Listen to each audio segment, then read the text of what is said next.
Hello students, Praveen பூர்வார்த்த ஸ்டூடெண்ட்ஸுக்கு தமிழில் நம்ம எல்லாமே போட்டுட்டோம் 100 மார்க்கு. அதில் இசையும் நாடகமும் இம்பார்ட்டண்ட் தான் ஸ்டூடெண்ட்ஸ். அது கொஞ்சம் படிச்சுக்கலாமா? முத்தமிழான இசையும் நாடகமும், இசையும் நாடகமும் சேர்ந்தது தான் சங்கீதம். இசையும் நாடகமும் முத்தமிழான இயல் இசை நாடகத்தில் நடுநாயகமாக விளங்குவது இசைத்தமிழ். தமிழ் பெண்கள் பண்டை காலத்தில் தாலாட்டும் பொழுதும் நாற்று நடும் பொழுதும் ஏற்றம் இறைக்கும் பொழுதும் பாடல்கள் பாடுவது வழக்கமாக இருந்தது. பழமையான தொல்காப்பியத்திலும் இசையை பற்றி குறிப்பிடுகின்றனர். இன்று ஆலாபனம் எனப்படுவது பழங்காலத்தில் ஆலத்தி எனப்பட்டது. இசையில் கெட்டிக்காரர்கள் பாணர்கள் விரலியர் எனப்பட்டனர். சீவக சிந்தாமணியும் பெருங்கதையும் இசையின் சிறப்பை கூறும் நூல்கள். இசை நம்முடன் ஒட்டி பிறந்தது.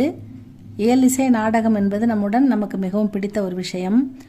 நாம் வேலை செய்யும் பொழுது நம்ம வேலை பழு தெரியாமல் இருப்பதற்காக நம்ம என்ன பண்ணுவோம், பாடிக்கிட்டே வேலை செய்வோம். அதே மாதிரி தான் இந்த நாற்று நடும்போது அந்த வேலை கஷ்டம் தெரியாமல் இருக்கிறதுக்கு பெண்கள் காதுக்கு இனிமே ஏதாவது பாடிக்கிட்டே வேலை செய்வாங்க. ஏற்றம் இறைக்கிறதும் தண்ணி இறைக்கும் போதும் ஏதாவது பாட்டு பாடிக்கிட்டே அந்த கஷ்டம் தெரியாமல் இருக்கிறதுக்கு, ஈஸியாக வேலை முடியறதுக்கு, நெடுநேரம் செய்கிற வேலை உடல் வருத்தம் தெரியாமல் இருக்கிறதுக்கு பாடுவாங்க, பாடிக்கிட்டே பண்ணுவாங்க. இதெல்லாம் நம்ம வழக்கமாக, நம்ம பண்டைய காலத்துலேருந்தே நமக்கு வழக்கமாக இருந்துருக்குது. அதனால் இசை நம்மோட ஒட்டி பிறந்தது. அதை சிறப்பிக்கிறது சீவக சிந்தாமணியும் பெருங்கதையும் இசையின் சிறப்பை கூறும் நூல்கள் அப்படின்னு சொல்கிறாங்க. பழங்காலத்தில் இருந்து ஆலாபனம், அதாவது ஆலாபனம்ன்றது இப்போ ஆலாபனம்னு சொல்கிறது தான் பழங்காலத்தில் ஆலத்தி எனப்பட்டதுன்னு சொல்கிறாங்க. இடைக்காலத்தில் தவறான சில மக்களின் கருத்துக்களால் அழிய தொடங்கின. இடைக்காலத்தில் இசை கொஞ்சம் வளர்ச்சி அடையாமல் இருந்தது, அழிய தொடங்குச்சுன்னு சொல்கிறாங்க. திருஞான சம்பந்தர், திருநாவுக்கரசர், சுந்தரர் போன்றோர் தமிழ் வளர்ச்சிக்கு பெரிதும் உதவினர். இவங்க தமிழில் பாடல்கள் இயற்றி அதை பாடி தமிழ் வளர்ச்சிக்கு பெருந்தொண்டு ஆற்றினர் அப்படின்னு சொல்கிறாங்க. திருவிசை பாடல்களும் காரைக்கால் அம்மையார் பாடிய பாடல்களும் சிறந்த இசை பாடல்கள். அதாவது இதில் திரு இசை பாடல்கள், இப்போ அது கோயிலில் இசை பாடுறது, காரைக்கால் அம்மையார் பாடிய பாடல்களும் சிறந்த இசை பாடல்களுக்கு உதாரணமாக விளங்குகின்றன. ராஜராஜ சோழன் தஞ்சை கோவிலில் தேவாரம் திருப்பதிகம் பாட, ராஜராஜ சோழன் மன்னர் கோயிலில் தேவாரமும் திருப்பதியும் பாடுறதுக்காக 41 பேரை வச்சுருந்தாராம். அவங்க எதுக்குன்னா உடுக்கை மத்தளம் வாசிக்க இருவரையும் நியமித்திருந்ததாக கல்வெட்டு கூறுகிறது. அதை காலையில் சாமிக்கு ஆலாபனம் செய்யும்போது காலையில் பூபாலத்தில் ஆரம்பித்து சாயந்தரம் அந்திக்கால பூஜை வரைக்கும் கோயிலில் வாசிக்கிறதுக்காக 41 பேரை நியமிச்சிருந்தாருன்னு சொல்கிறாங்க. அங்கே மத்தளம் இந்த மாதிரி உடுக்கை போன்ற இசைக்கருவிகள் வாசிக்கவும் பாடவும் பாடி இறைவனை வழிபட்டதாக சொல்லப்படுகிறது. திருவிழாக்கள், நல்ல நாட்கள், பெரிய நாட்களில் கூட அங்கே அவங்க இசையை வாசிக்கிறத மக்கள் கேட்கணுன்றதுக்காக ராஜராஜ சோழன் 41 பேரை நியமிச்சிருந்தாருன்னு சொல்கிறாங்க. பிற்காலத்தில் குறவஞ்சி, பள்ளு, சிந்து போன்ற பல பாடல்கள் பாடப்பட்டன. அருணாசல கவிராயரின் ராமநாடக கீர்த்தனை, கோபாலகிருஷ்ண பாரதியாரின் நந்தன் கீர்த்தனைகளும் தமிழுக்கு ஏற்றம் அளித்தன. ஏற்றம்னா சிறப்பு, தமிழுக்கு சிறப்பை சேர்த்தது இந்த கீர்த்தனைகளும் இந்த பாடல்களும் அப்படின்னு சொல்கிறாங்க. இசைக்கருவிகள், அப்போ என்னென்ன இசைக்கருவிகள் பயன்படுத்தினாங்க அப்படின்னு சொல்கிறாங்க. இசைக்கருவிகள் நரம்பு கருவி, துளைக்கருவி, தோற்கருவி, கஞ்சக்கருவி என 4 வகை கருவிகள் யூஸ் பண்ணியிருக்காங்க. அதில் நரம்பு கருவி, துளைக்கருவி, தோற்கருவி, கஞ்சக்கருவி என 4 வகைப்படும். யாழ் அப்படின்றது அதில் நரம்புகள் இருக்கு இல்லையா, அதில் அந்த நரம்பு வச்சு தட்டும்போது அதில் இசை வரும் தானே. அதனால் யாழ், வீணை முதலியன நரம்பு கருவிகள் ஆகும். குழல், நாதசுரம் போன்றவை துளையிட்டு அதுலேருந்து சத்தம் வருது இல்லையா, அதில் துளைக்கருவிகள். மத்தளம், பேரிகை என்பவை தோற்கருவிகள். அது தோல்னா இந்த மாட்டுத்தோல், ஆட்டுத்தோல், அதுக்கப்புறம் இந்த மாதிரி தோலை வச்சு அதுலேருந்து அதை அந்த மரத்தில் வச்சு கட்டிட்டு அதுலேருந்து காய வச்சு பதப்படுத்தி அது செய்யும்போது ஒரு வித அற்புதமான இசை வரும். அதுதான் தோற்கருவிகள். அதுக்கப்புறம் ஜால்ரா போன்றவை, கஞ்சக்கருவிகள், Raja sir Annamalai Chettiar, R K Shanmugam Chettiar, T K C கல்கி போன்றோரது முயற்சியால் ஏற்படுத்தப்பட்ட தமிழிசை இயக்கம் இன்று வரை தமிழிசைக்கு தொண்டு புரிந்து வருகிறது அப்படின்னு சொல்கிறாங்க. இவங்க தமிழை வளர்க்க பாடுபட்டவர்கள். அடுத்தது நாடகத்தமிழ். நாடகம் இயலும் இசையும் கூடிய வடிவே நாடகம். அதாவது நடிப்பும் பாட்டும் ரெண்டுமே சேர்ந்து வர்றது தான் நாடகம். கண்களுக்கு விருந்தும் காதிற்கு இனிமையும் ஒரே சமயத்தில் நாடகம் அளிக்கிறது. நம்ம காதால் இசையும் கேட்க முடியுது, கண்களால் அவங்களுடைய நடிப்பையும் பார்க்க முடியுது. அதான் இயலும் இசையும். அது அந்த காலத்தில் பழங்காலத்தில் அது கூத்து என்று அழைக்கப்பட்டது. நாடகம் வேத்தியல் பொதுவியல் என இரு வகையாக பிரிக்கப்பட்டது.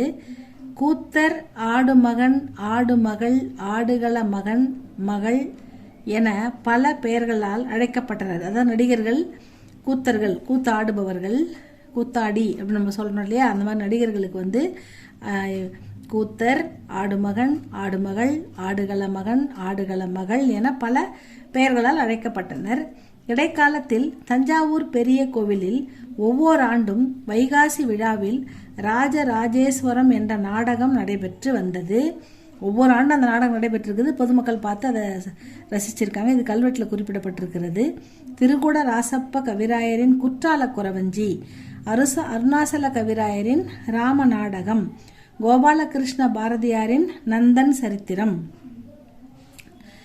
ஆகியவை சிறந்த நாடகங்கள் ஆகும். நாடகங்களை ஒழுங்குமுறைப்படுத்தி பாடல்களும் உரையாடல்களும் அமைத்து குடும்பத்தினர் அனைவரும் பார்க்கக்கூடிய நிலையை தவத்திரு சங்கரதாஸ் சுவாமிகள் ஏற்படுத்தினார். இந்நாட்களில் வடமொழி நாடக நூல்கள் சிலவும் ஆங்கில நாடக நூல்கள் சிலவும் தமிழில் மொழிபெயர்க்கப்பட்டன. நாடக சபைகள் பல தோன்றி இப்போ எப்படி நிறைய சினிமா கம்பெனிகள் சினிமா எடுக்கிறாங்களோ அந்த மாதிரி அப்போ நாடக கம்பெனிகள் நிறைய தோன்றி அவங்க சிறப்பான பல வரலாற்று நாடகங்களையும் சமூக நாடகங்களையும் மக்களுக்கு காட்டி இசையை வளர்த்தார்கள்னு சொல்கிறாங்க. அதுக்கு தான் நந்தனார் சிவபக்தராக இருப்பார். தில்லைக்கு போகணும் அப்படின்னு சொல்லி அவர் வேலை செய்கிற முதலாளிகிட்ட கேட்பார். அப்போ நந்தனாரை அவர் அனுப்ப மாட்டார். நீ 40 வேலை நிலத்தை ஒரே நெல் பயிர் வச்சுட்டு தான் நீ போகணும் அப்படின்னு சொல்லி அந்த நிலத்துக்கு ஓனர் சொல்லிடுவார். நந்தன் உடனே சிவனை நினச்சி நான் எப்போ 40 வேலை நிலத்தை நான் பயிரிட்டு நான் அது விளைஞ்ச பிறகு நான் சிவனை போய் பார்க்குறதுன்னு சொல்லி அப்படியே அழுது சோர்ந்து படுத்துருவார். அவர் தூங்கி எழுந்து பார்க்கும்போது அந்த 40 வேலி நிலமும் நெல் விளைஞ்சி பூத்து குலுங்கும். இதை பார்த்த அந்த நெல் ஓனர் சிவனை பார்க்குறத நம்ம தடுத்தமே, நம்ம பாவி ஆயிட்டமே, அவர் தப்பை உணர்ந்து சிவனை பார்க்கறதுக்கு சிதம்பரத்துக்கு அனுமதியை கொடுத்து போயிட்டு வாப்பா, உனக்கு நான் எப்படிப்பா அனுமதி கொடுப்பேன், இவன் சிவனே உனக்காக இவ்வளோ வேலை பார்த்துட்டாரு அப்படின்ற மாதிரி புரிஞ்சு சொல்லுவாங்க. நந்தனார் கதை ரொம்ப நல்லாயிருக்கும். சிவபக்தன் கதை அது. அதை நாடகமாக நடித்து மக்களுக்கு அற்புதமாக காமிச்சிருக்காங்க. அதுதான் நந்தன் சரித்திரம். ஆகியவை சிறந்த நாடகங்களாகும். நாடகங்களை ஒழுங்குமுறைப்படுத்தி எந்தெந்த நாடகங்களை மக்களுக்கு விழிப்புணர்வு வரும், எதெல்லாம் போடணும், இதெல்லாம் மக்கள் ஆர்வமாக பார்க்குறாங்க, எந்த விதமான கதைகளை அவங்க தெரிஞ்சுக்கணும் அப்படின்ற மாதிரி நாடகங்களை முறைப்படுத்தி பாடல்களும் உரையாடல்களும் அமைத்து குடும்பத்தினர் அனைவரும் பார்க்கக்கூடிய நிலையை தவத்திரு சங்கரதாஸ் சுவாமிகள் ஏற்படுத்தினார். இந்நாட்களில் வடமொழி நாடக நூல்கள் சிலவும் ஆங்கில நாடக நூல்கள் சிலவும் தமிழில் மொழிபெயர்க்கப்பட்டன. நாடக சபைகள் பல தோன்றி இந்த நூற்றாண்டில் சிறந்த நாடகங்களை நடத்தி வந்தன. நவாப் ராஜமாணிக்கம் குழுவினர், TKS சகோதரர்கள் பல புகழ்பெற்ற சரித்திர நாடகங்களை நடித்து காட்டினர். சிவாஜி நாடக மன்றம் வீரபாண்டிய கட்டபொம்மன் வரலாற்றையும், சகஸ்கரநாம குழுவினர் சேவா ஸ்டேஜ் என்ற பெயரில் பல வெற்றி நாடகங்களை நடத்தி வந்தனர். மு. வரதராசனார், கு. ராஜவேலு, மு. கருணாநிதி, கே. பாலச்சந்தர், சோ போன்றோர் பல வெற்றி நாடகங்களை நடத்தினர்.